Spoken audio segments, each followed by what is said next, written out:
এক ধরনের ইবাদত করতে অজু লাগে, কি সেটা? সালাত। তো আমি যেই ইবাদতটার কথা বলতে চাচ্ছি সেটাতে টাকাও লাগে না, অজুও লাগে না, আর বেশি সময়ও লাগে না, আর বলতে ভারীও লাগে না। সেইটা আবার হাবিব আতানা ইলার রহমানে, রহমানের কাছে খুব প্রিয়, খুব পছন্দ করে। সাকিলাতানে ফিল মিজানে, দাঁড়ি পাল্লাই ভারী। এ দেখেন, দাঁড়ি পাল্লাই ভারী, তবে সবচেয়ে ভারী নয়। সেটা কি? সুবহানাল্লাহি ওয়া বিহামদিহি সুবহানাল্লাহিল আযীম, সুবহানাল্লাহি ওয়া বিহামদিহি সুবহানাল্লাহিল আযীম। বলেন, কোনো বার নাই, 200, 500, 50 নাই, যে যা পারে লুটে নেন, নেকি লুটে বস্তা ভর্তি করে দেন, শ্বাস বন্ধ হলে শেষ। আর একটা ছোট্ট ইবাদতের কথা বলি, ব্যাগ বুকচা ভর্তি করে নেন। সেটা হলো সূরা ইখলাস 3 বার পড়লে একবার কোরআন মাজিদ পড়ার সমান নেকি হয়। একবার মানে 10 পারা, একবার মানে 10 পারা, একবার মানে 10 পারা, 3 বার মানে 30 পারা। নেন, যে যা পারে 1 মিনিটে 30 পারা। তো আল্লাহ রাসূল বলেছেন, কথা সত্য। আপনি মুখ বন্ধ করে থাকলে, দিন রাত দোকানে বসে বেটি ছেলেকে দেখলে কে ঠেকাবে বলে? ওখানে যে কেউ আপনার মাথায় ডাং মারবে? আপনার স্বভাব ভালো, আপনার স্বভাব খারাপ, কেন দোকানে বসবেন? আমরা তো জীবনে কোনোদিন বসিনি, বেঁচে আছি তো। আমার জীবনে কোনোদিন আমি চায়ের স্টলে বসিনি। আমার মা বলতেন, 1, দোকানে বসিও না, 2, প্রাইভেট পড়ায়ও না, 3, কারোর সাথে বন্ধুতালি করো না, 4, দাওয়াত খায়ও না। আমার মা নিরক্ষর, বাড়ি থেকে বের করার সময় এটা বলতেন, এই 4টা। আমরা তখনও কোনোদিন দোকানে বসি না, এখন তার প্রশ্নই আসে না। তা আমরা বেঁচে আছি না মরে গেছি? আমরা হাটে বাজারেই যায় না, আমাদের বউ তো বহু দূরের কথা। আর আপনার বউ কি যে দোকান পড়েছে, খালি ভ্যানিটি ব্যাগ নিয়ে শয়তানের মতো ঘুরে বেড়ায়। আর আপনি কাপুরুষ, ঘৃণিত পুরুষ, আপনি তাকে দেখেন, ছি। আর আপনার স্বভাব দেখলে আমাকে খুব কষ্ট হয়। আপনার শরীরে রক্ত আছে এটা আমার মনে হয় না, মনে হয় যে সবই পুজ। আপনার বউ কি করে ভ্যানিটি ব্যাগ নিয়ে বাজারে গেল? আপনি কি মরেছে? আপনার ভাই মরেছে, আপনার বউয়ের দেবর মরেছে, ওর ভাসুর মরেছে, ওর শ্বশুর মরেছে, ওর বাপ মরেছে, ওর বংশ মরে গেছে যে ও যাচ্ছে বাজারে। ওর শ্বশুরের বংশে কেউ নেই, ওর বাপের বংশে কেউ নেই, সবাই মরে গেছে। ওইভাবে সাড়া দেওয়া আমি পছন্দ করি না। এক খেলে চেয়ে থাকবা। তোমাকে বলছি, তোমার মাই তো খারাপ, তোমাকে খারাপ লাগে না কেন? তোমার বোনই তো এরকম খারাপ। এই যেখানে বসে আছে, নখে নেইল পালিশ দেওয়া আছে, নখ বড় বড় আছে, কোন স্বভাব? তোমার মাকে তুমি সৎমা বলে ডাকিও, তোমার বোনকে বলে দিও তোমার মাকে যেন খালা বলে, সৎমা বল। তোমার মা এরকম কেন? তোমার মায়ের স্বভাব কেন এমন? তোমার বাপ কিছু বলতে পারে না? সংসার এমনি চলে? সংসার এটি কি গরু ছাগলের সংসার? এটি কি পশু প্রাণীর সংসার? এটি কি কুকুর শ্রীগালের সংসার? এটা মানুষ। আবার এরা আহলে হাদিস, শুধু মানুষ নয়, এরা আহলে হাদিস মানে হাদিস মেনে চলে। তোমার মা কি করে? জাবের রাদিয়াল্লাহু তাআলা বলছেন যে আমি রাসূলের সাথে এক যুদ্ধে ছিলাম, তো আমরা এখন মদিনায় ঢুকবো, ফিরে আসছি। তো আল্লাহ রাসূল বলেন, এই থামো, আমরা রাতে এখানে থাকবো, সকালে বাড়িতে যাব। তো আমি জাবের বললাম, আল্লাহর নবী, আমি তো নতুন বিবাহ করেছি, আমাকে বাড়ি যেতে দেন। তো আল্লাহ রাসূল বলল, তুমি নতুন বিবাহ করেছো? আচ্ছা, তুমি তালাক প্রাপ্ত মেয়ে বিবাহ করেছো না কুমারী মেয়ে বিবাহ করেছো? আমি তালাক প্রাপ্ত মেয়ে বিবাহ করেছি। তো আল্লাহ রাসূল বলছেন, তুমি কুমারী মেয়ে কেন বিবাহ করলে না? তুমি তার সাথে খেলতে, তোমার সাথে খেলতো। তখন জাবের বলছেন, আল্লাহ নবী দেখেন, আমার আব্বা উহুদের যুদ্ধে শহীদ হয়েছেন, 9 জন মেয়ে রেখে আমার 9 জন বোন আছে।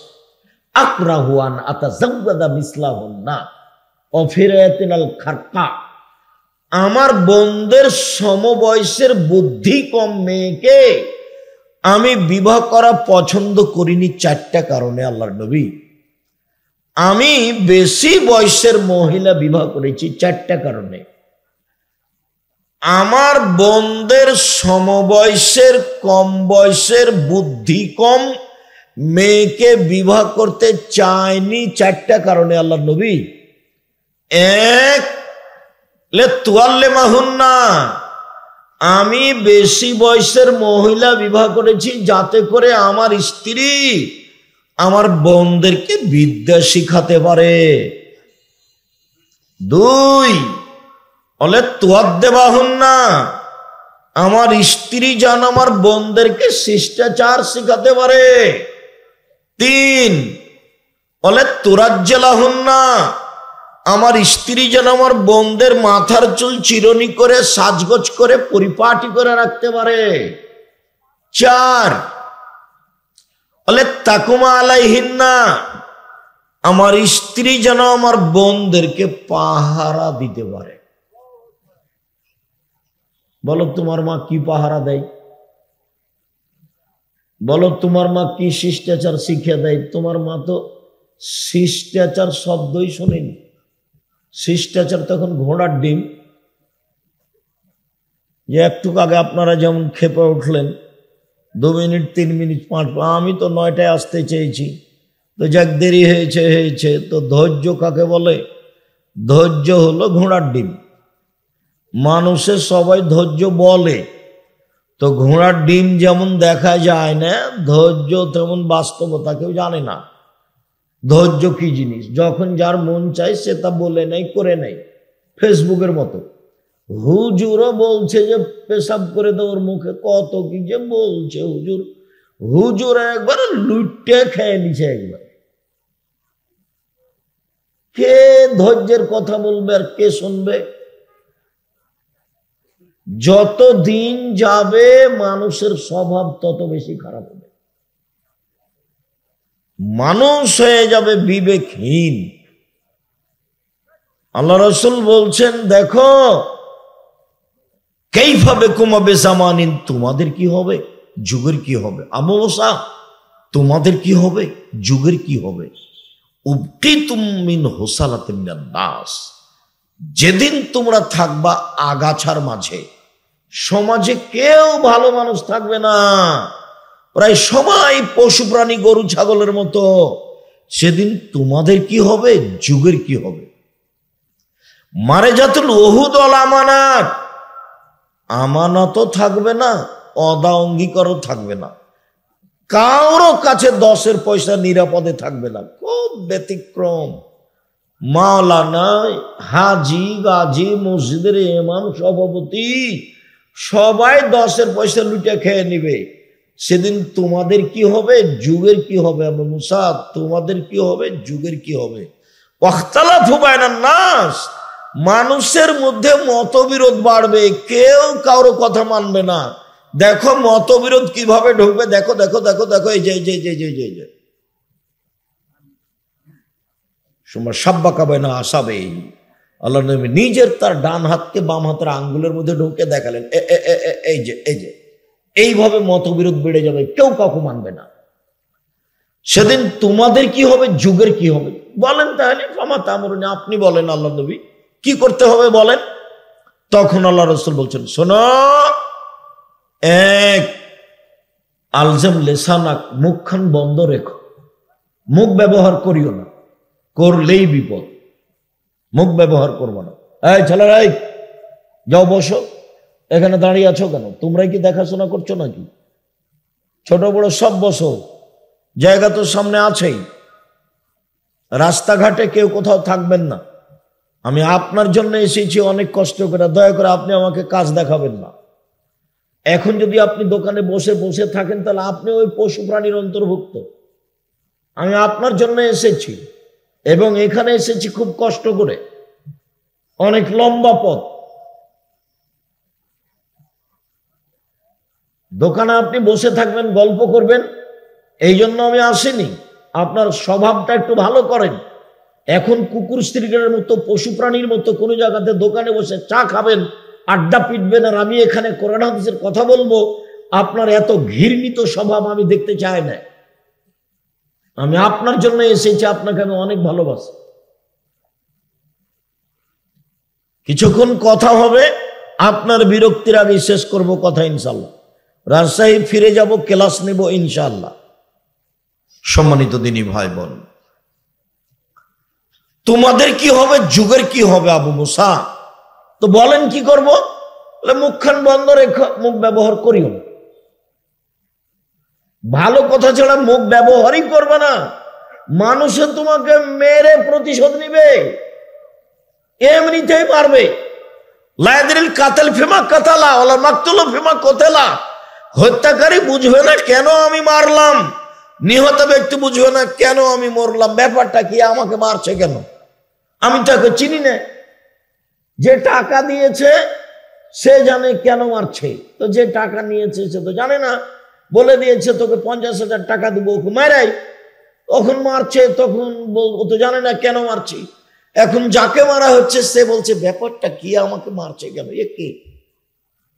আল্লাহ নবীও বলছেন হত্যাকারী বুঝবে না কেন আমি মারছি, নিহত ব্যক্তি বুঝবে না কেন আমি মরলাম। হাদিস তো বুখারী মুসলিম, তো আল্লাহ নবী বলছে। সেটা হলো এখন মানুষ পশু প্রাণীর মতো, গরু ছাগলের মতো, কুকুর শ্রীগুলোর মতো, কেউ কাউকে মানে না, ছাড় দেওয়া বুঝে না। ছাড় দিয়ে চলতে হবে, প্রতিশোধ বলে কোনো জিনিস নাই। এসেছি আপনার কাছে, জিন্দেগিতে কোনোদিন প্রতিশোধ নেবেন না কারো, প্রতিশোধের পাতা ছিঁড়ে দেন। প্রতিশোধ নেব না, মামলা ভোগ করব, মামলা করব না। কেউ যদি মামলা করে পিছনে পিছনে মামলা চালাতে হবে, নইলে আমাকে জেলে যেতে হবে। আমি নিজে মামলা করব না। কোটি টাকা গেছে গেছেই, জমি জায়গা গেছে গেছেই, প্রতিশোধ নিব না। বদনাম কারো করে বাঁচতে রাজি নই। রাতে যখন ঘুমাবো, আল্লাহ মানুষের সাথে যে লেনদেন ছিল সব শেষ করিয়া, মানুষকে মাফ করিয়া ঘুমিয়ে গেলাম। বিচারের মাঠে উঠলে কোনো জবাব যেন আমাকে দেওয়া না লাগে, তোমার কাছে ক্ষমা ভিক্ষে চেয়ে ঘুমিয়ে গেলাম। আল্লাহুম্মা আসলামতু নাফসি ইলাইকা ওয়াজ্জাহতু ওয়াজহি ইলাইকা ওয়া ফাওয়াজতু আমরি ইলাইকা। সব কিছু আপনার কাছে সমর্পণ করলাম। আলজাতু জাহারি ইলাইকা রাগবাত রাহাবাতান ইলাইকা লা মালজা ওয়ালা মানজা মিনকা ইল্লা ইলাইকা। আমানতু বিকিতাবিকা আল্লাযী আনজালতা ওয়া নাবিয়্যাকা আল্লাযী আরসালতা। যে কিতাব কোরআন দিয়েছো সেটাও মেনে নিয়েছি, যে নবী রাসূল মুহাম্মদকে পাঠিয়েছো তাকে নবী বলে মেনে নিয়েছি। ঘুমিয়ে যাও। দোয়া মুখস্থ না থাকলে, যুবক তোমাদের জন্য 24 ঘন্টা, মুরব্বীদের জন্য 7 দিন, এই দোয়া পড়েই ঘুমাতে হবে। আল্লাহ রাসূল এই দোয়া পড়েই ঘুমাতেন ডান কাতে। আয়েশা রাদিয়াল্লাহু তাআলা আনহা বলেন, এই যে আওয়াইয়াল্লাহ ফিরাসেহি, যখন আল্লাহ রাসূল তার বিছানায় যেতেন তখন তিনি ডান কাতে হাতের নিচে মাথা রেখে, হাতের উপরে মাথা রেখে তিনি বলতেন এই দোয়া, তারপরে তিনি ঘুমিয়ে যেতেন। অন্য এক বর্ণনা এসে উজু করে এসে। পশু প্রাণীর মতো জীবন কাটায় না। যে কয়েকদিন বেঁচে আছেন একটু ভালো হয়ে থাকার চেষ্টা করেন, কারো পিছে পড়িয়েন না, হালাল রুজি উপার্জন করেন। আমার পরামর্শ নেন, সমস্যা নেই। কি পরামর্শ আব্দুর রাজ্জাক সাহেব? চকলেট বিক্রি করে খাবো, লোন নেওয়া লাগবে না। তারপর বলে কলা বিক্রি করে খাবো, তারপর কাপড় চুপড়, তারপর কোটিপতি। কতদিন সময় লাগবে? 30 থেকে 35। একদিনই কলকাতায় হিরোইন কিনে ঢাকায় বেচে কোটি টাকার মালিক হতে হবে? আল্লাহ নবী বলছেন একটা দুয়ার সালাম ফিরার পূর্বে এই দোয়া না পড়ে জীবনে কোনোদিন তিনি সালাম ফিরেননি। আয়েশা রাদিয়াল্লাহু তাআলা আনহা বলেন, সেই দোয়ার শেষ বাক্যটা ওয়াউযু বিকা মিনাল মাসামি ওয়াল মাগরাম। তোমার কাছে বাঁচতে চাই বড় পাপ হতে, তোমার কাছে বাঁচতে চাই ঋণ কর্য হতে, তোমার কাছে বাঁচতে চাই বড় পাপ হতে, তোমার কাছে বাঁচতে চাই ঋণ কর্য হতে। ঋণ আছে যার, জানাজা নেই তার, জাহান্নাম জান্নাত পরে, জানাজাই নেই। তা আপনি মরে কি করবেন? জানাজা হয়ে যাচ্ছে, যে হয়ে যাচ্ছে তো ওটা ভিন্ন কথা। আমাকে দিয়ে জানাজা করান দেখি। আপনি আমাকে দাওয়াত দেন, আমি চলে আসার চেষ্টা করবো ইনশাল্লাহ। যাই তো, অনেক সময় বিবাহটাতে আমি ইয়েতে গেছি, মালয়েশিয়া। আমি মালয়েশিয়া গেছি তাহানিক করতে, বাচ্চা জন্ম নিয়ে যেতাম। ঢাকায় গেছি বিবাহ পড়াতে। আপনারা জানাজায় আসবো, আপনি নিয়ে আসেন, ছেলেরাকে বলে যায় আপনার 10 টাকা আছে ঋণ, তখন আমি জানাজা করি কিনা। এমন কোন মায়ের বেটা ওরকম জন্ম না নিজে আমাকে আদেশ করে এই কাজ করাতে পারে, ইনশাআল্লাহ। আমি কাউকে হিসাব করেই চলি না, আল্লাহ যেভাবে চালাই, ফকির মানুষ চলি। কোনদিন আমার জীবনে কারো কাছে মাথা নত করা লাগেনি। মসজিদ মাদ্রাসার সেক্রেটারি, সভাপতি, কোনদিন কাউকে হিসাব করে কথা বলা লাগেনি। আছি আলহামদুলিল্লাহ। ও যদি কিছু বলে তাহলে আমি বলবো আপনার যা টাকা লাগে, আপনার মসজিদটা আমি কিছু করে দেবো ইনশাআল্লাহ, আপনাকে টাকা লাগবে না আমাকে। আপনার প্রয়োজন হলে আপনি বলেন, আপনাকে কিছু দিব ইনশাআল্লাহ। মানে আল্লাহ আমাকে ওইভাবে রাখেইনি, আমি কোনোদিন বুঝতে পারি না, আমার কাছে ধরা পড়ে না এমনটা। ময়মনসিং থেকে গেছি, ও টাকা দিয়েছে 5,000, আমার তো খরচ আছে 11,000।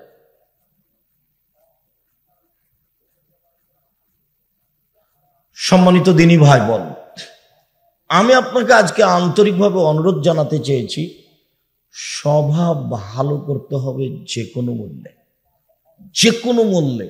মুখখান ভালো রাখবেন, মুখ বড় বিপদ, আপনাকে টেনে একবারে ছেঁচড়ে জাহান্নামে নিয়ে যাবে। তাই আল্লাহ রাসূল বলেন মুখখান বন্ধ রাখো। 2, জরুরি প্রয়োজন ছাড়া বাড়ি ত্যাগ করবেন না, বাহিরে যাবেন না। 3, পাপের জন্য কাঁদবেন, পাপের জন্য। আল্লাহর নবী বলছেন কেউ যদি কাঁদে আল্লাহর ভয়ে, তো গাভীর ওলান বাঁট থেকে, বান থেকে চাপ দিয়ে দুধ বের করে ভিতরে ঢোকানো যায় না, যেমন আল্লাহর ভয়ে কাঁদে যে সে জাহান্নামে যাবে না তেমন। আমি না বুঝাতে পারলে আবার বলি, গাভীর বাঁট বুঝেন না আপনারা? চাপ দিয়ে দুধ বের করে না মানুষ। আল্লাহ রাসূল বলছেন যে চাপ দিয়ে দুধ বের করে ভিতরে ঢোকানো যেমন অসম্ভব, এইটা যেমন অসম্ভব, আল্লাহর ভয়ে কাঁদে যে তার জাহান্নামে যাওয়া তেমনি অসম্ভব। কিন্তু আমি বলিনি, এ কথা মুহাম্মদ সাল্লাল্লাহু আলাইহি ওয়াসাল্লাম বলছেন। লা ইয়ালিজার রাজুলুন নারা বাকা মিন খাসিয়াতিল্লাহ হাত্তা ইয়ালিজাল লাবানু ফিদ-দারে। যে আল্লাহর ভয়ে কাঁদে তার জাহান্নামে যাওয়া এরকমই অসম্ভব, গাভীর বান থেকে দুধ বের করে ঢোকানো যেমন অসম্ভব। স্বাভাবিক হয়ে বাঁচেন। 1, 5 ওয়াক্ত সালাত, 2, হালাল রুজি, 3, কোরআন তেলাওয়াত, 4, আড্ডা পিটা হারাম। জিন্দেগিতে কোনোদিন আর দোকানের সামনে বসবেন না। চা খাচ্ছেন, ল্যাংটা মেয়ে নাচছে, বসে গল্প জমাচ্ছেন, কার কি বলছেন, তখন আপনি ভালো মানুষ। কে বলেছে আপনাকে? আমি তো বলিনি কোনোদিন। তখন আপনাকে আমি গরু ছাগল পশু প্রাণী মনে করি, ইতর শ্রেণীর মানুষ মনে করি, নিম্ন শ্রেণীর মানুষ মনে করি। ভদ্র মানুষ এখানে বসে থাকে নাকি? পরহেজগার মানুষ এখানে বসে থাকে? আপনাকে যদি জিজ্ঞাসা করি বলবেন যে না আমি পরহেজগার নই। কেন থাকবেন আপনি ওখানে? সম্মানিত দিনী ভাই বোন, মহান আল্লাহ বলেন ধারাবাহিক, ইদফা বিল্লাতি হি আহসান। মুহাম্মদ সাল্লাল্লাহু আলাইহি সাল্লাম মানুষের সাথে যখন কথা বলবেন, মানুষ যা বলেছে আপনারটা তার চেয়ে সুন্দর হবে, এটা আমি আর আপনি। রাগ যতই হোক, একবারে জ্বলে ছাই হয়ে যাচ্ছেন তার কথায়, তবু আপনি রাগ দেখাবেন না। এ দেখেন মুহাম্মদ সাল্লাল্লাহু আলাইহি ওয়াসাল্লাম, আপনি যখন মানুষের সাথে কথা বলবেন, তো মানুষ যা বলেছে আপনারটা কেমন হবে তার চেয়ে সুন্দর। এটা আল্লাহ নবীকে আদেশ করলেন, মানে আমাকে আর আপনাকে আদেশ করলেন। বুঝাতে পারি না কথা মনে হয়? আল্লাহ আমাদের নবীকে আদেশ করলেন মানে কি? আমাকে আর আপনাকে আদেশ করলেন। আল্লাহ তাআলা বলছে ওয়াজাদিলহুম বিল্লাতি হি আহসান। মুহাম্মদ সাল্লাল্লাহু আলাইহি সাল্লাম তর্ক বিতর্কে, বাক বিতণ্ডে কথা বলা লাগলে ও যা বলেছে আপনি তার চেয়ে সুন্দর বলবেন, তার চেয়ে ভালো বলবেন। আদেশ, দুটাই আদেশ।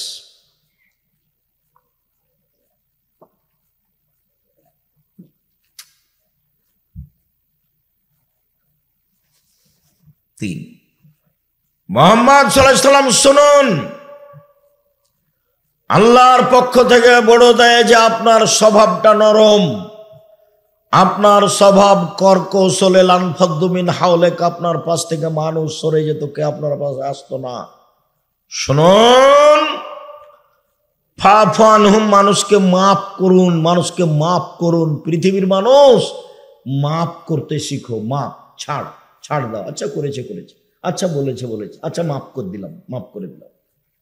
যখন যে জেলাতে যাই, খালি গাড়ি থেকে নামলে কেউ এসে বলবে অনেক কথা আপনাকে বলেছি, মাফ করে দেন। ঠিক আছে, দিলাম। অনেক গালি দিয়েছি, মাফ করে দেন। কোনো সময় 2 জন 3 জন বলে, দেখি কোনো সময় গাড়ি থেকে নামার আগে প্রস্তুত হয়ে আছে খালি এই কথাটা বলার জন্য। কতদিন যে মন ভরে গালি দিয়েছে, নামার সাথে সাথে বলে যে অনেক কথা বলেছি, মাফ করে দেন। ঠিক আছে, দিলাম। কেন গালি দিলেন, দিবেন কেন এটা বলতে চায় না, ওই পাতায় পড়ি না, বলেছে বাস, যথেষ্ট। মুহাম্মদ সাল্লাল্লাহু আলাইহি সাল্লাম মানুষকে মাফ করতে শিখুন, মাফ করুন, মাফ করতে শিখুন। এই ভাষা তার জন্য চলবে না। মানুষকে মাফ করুন, ওয়াস্তাগফির লাহুম, শুধু মাফ নয়, আপনাকে গালি দিয়ে যে পাপ করেছে, আপনি এখন আল্লাহকে বলেন, আল্লাহ তুমি ওকে ক্ষমা করে দাও। দল সংগঠন করিয়েন না একদিনের জন্য, একদিনের জন্য কোনো সংগঠন করিয়েন না, না হলে আপনার সাথে যে আছে সে ভালো, আপনার সাথে যে নাই সে খারাপ। কোন দল করবেন না, অমুকের চরিত্র ফুলের মতো পবিত্র। আল্লাহ নবী বলছেন যে প্রশংসা করে যদি কেউ কারো, তাহলে ওর মেরুদণ্ড ভেঙে দিয়েছে, যার প্রশংসা করা হয়েছে। আর কেউ যদি প্রশংসা করে, আল্লাহ রাসূল বলছেন ওর মুখের উপরে মারো, মাটি ছুঁড়ে, মাটি দিয়ে মারতে বলছেন তার মুখখানে। হাদিস বুখারী মুসলিম। যে প্রশংসা করছে ওর মুখের উপরে মাটি দিয়ে মারতে বলছে আল্লাহ নবী। কেউ কেউ যখন খুব বেশি করে বলে আমাকে আব্দুর রাজ্জাক বিন ইউসুফ অমুক তমুক কিসের বলছে, সভাপতি পরিচালক কত যে বলছে, তখন আমি বলি আমার নাম আব্দুর রাজ্জাক আর আমার বাপের নাম ইউসুফ, বাপ বেটা মিলে আব্দুর রাজ্জাক বিন ইউসুফ। এর চেয়ে বেশি আমাকে কাউকে আমি বলিনি। আমি পড়াশোনা জানি কি না, আমি কোনো কিছু পাস করেছি কি না, আমি কোনোদিন মুখ দিয়ে উচ্চারণ করে নিয়ে দীর্ঘ 35 বছরে, 90 সাথে এখন 35 বছর চলছে, 90 থেকে আছি, আলহামদুলিল্লাহ ভালো আছি। এই ছেলেরা, আমার কানে কথা আছে, তুমি বুঝতে পারো না, তোমরা কেউ মোবাইল ব্যবহার করবো না। দয়া করে আপনারা আমাকে কষ্ট দেওয়ার চেষ্টা করিয়েন না। আপনার মোবাইল কথা বলা আমি এখন চাই না। এখন মা মারা গেলে মাটি এখন হবে না, বক্তব্যের পরে হবে, এখন নয়। এমনি গল্প তো বহু দূরের কথা, আমি আপনার জন্য এসেছি। একটা বাক্যের দাম কোটি কোটি টাকা, ওটা আল্লাহ রাসূলের মুখের ভাষা। জাতির যদি রাস্তাঘাট করে দিতে না পারি, জাতির যদি স্কুল কলেজ করে দিতে না পারি, জাতিকে চূড়ান্ত সঠিক ধর্ম দিতে পারবো ইনশাআল্লাহ। ধর্মের ব্যাপারে জাতিকে ফাঁকি দিয়ে আমি পরকাল হারাতে রাজি নই, এমন কাজ আমি করতে চাই না। সম্মানিত দিনী ভাই বোন, সবচেয়ে ভারী নেকির ইবাদত হলো সদাচরণ। চলেন দেখি সদাচরণ দিয়ে জান্নাতুল ফেরদাউস পাওয়া যায়, সবচেয়ে দামি জান্নাত। উমামা বাহিলি রাদিয়াল্লাহু তাআলা আনহু বলেন, আল্লাহর নবী বলেছেন, লেমান আনা জাইমুন বে বাইতিন লেমান তারাকাল মেরাহ ওয়াইন কানা মুহিক্কান। কেউ যদি তর্ক ছেড়ে দেয়, সত্য হলেও তর্ক না করে। আব্দুর হিসাব এটা বলেছেন, আরে না এটা বলেছেন, আরে না এটা বলেছেন। আসসালামু আলাইকুম, আপনার সাথে আমি তর্ক করতে রাজি নই, গেলাম। এইরকম যে তর্ক ছেড়ে দিবে, আমি মুহাম্মদ সাল্লাল্লাহু আলাইহি সাল্লাম তাকে একটা জান্নাতে ঘর নিয়ে দিব। মুহাম্মদ সাল্লাল্লাহু আলাইহি সাল্লাম এই জিম্মেদারি নিয়েছেন, তা ঘোষণা দিয়েছেন।